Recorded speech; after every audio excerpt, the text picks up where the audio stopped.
double majorité, légitimité, unité.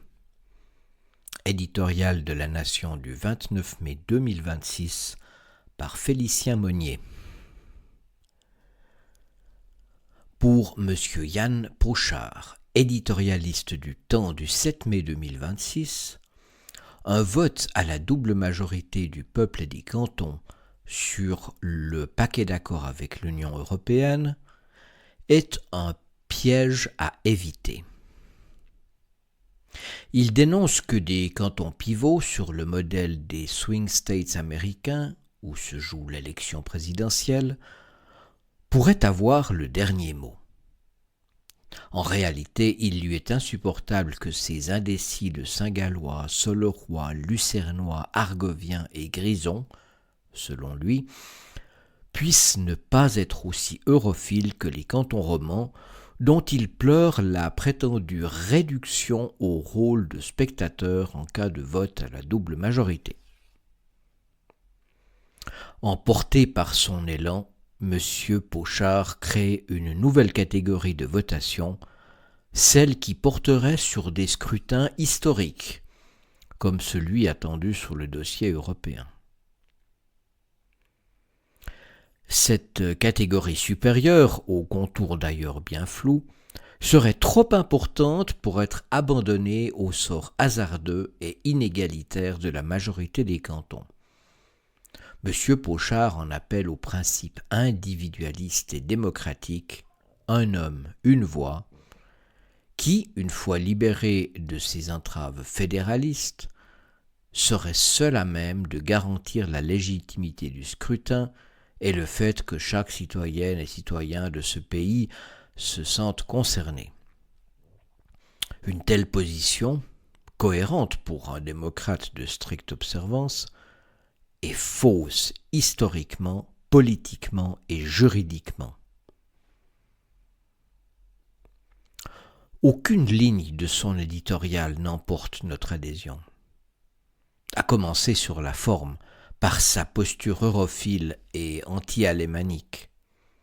On la repère aux expressions mesquines dont elle s'attiffe, comme de dire que des cantons confisqueraient le vote, ou à ses arguments méprisants comme de suggérer que l'opinion des poumons économiques et des grandes villes devrait finalement toujours l'emporter sur celle des cantons considérés comme de deuxième ou de troisième catégorie.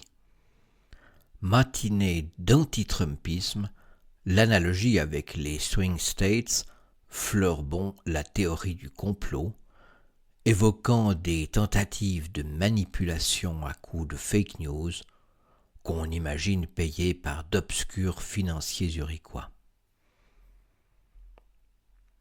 Sur le fond, la position de M. Pochard renverse la table constitutionnelle. Depuis 1848, la Confédération suisse n'est certes plus une confédération d'États au sens strict, régie par un principe d'unanimité. Il n'empêche que la règle de la double majorité retient la Suisse de devenir un simple État fédéral plus ou moins décentralisé. La double majorité permet aux cantons de s'exprimer en tant que tels. Elle garantit à des cantons de taille, d'histoire et de culture très diverses d'être égaux en souveraineté. La double majorité fait cohabiter en son sein une double exigence d'égalité. D'une part, celle des citoyens entre eux, qu'ils s'expriment comme peuple suisse ou comme leur peuple cantonal. D'autre part, celle des cantons entre eux.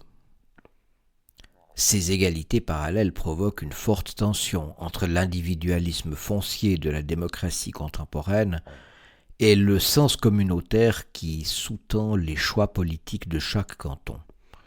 Beaucoup de démocrates ne parviennent jamais à vraiment assimiler cette tension et considèrent qu'il faudra bien, une fois, la résorber, soit en supprimant purement et simplement la majorité des cantons, soit en la pondérant par d'autres groupes, villes, régions linguistiques, classes d'âge, sexe, religion, etc. L'imagination communautariste étant ici sans limite. La persistance, depuis plus d'un siècle et demi, de l'exigence de la majorité des cantons relève du miracle. Les critiques oublient que l'égalité constitutionnelle des cantons ne masque pas leurs nombreuses différences. La puissance financière de Zurich, industrielle de Bâle, touristique ou hydraulique du Valais, permet à chacun de mener son jeu ouvertement ou en coulisses. Cette influence intervient à un autre niveau que celui d'une seule et unique votation. Elle s'inscrit dans le temps long et s'exerce souvent en dehors des institutions politiques. La double majorité a aussi pour fonction d'atténuer ces différences et d'éviter l'écrasement des communautés les plus modestes.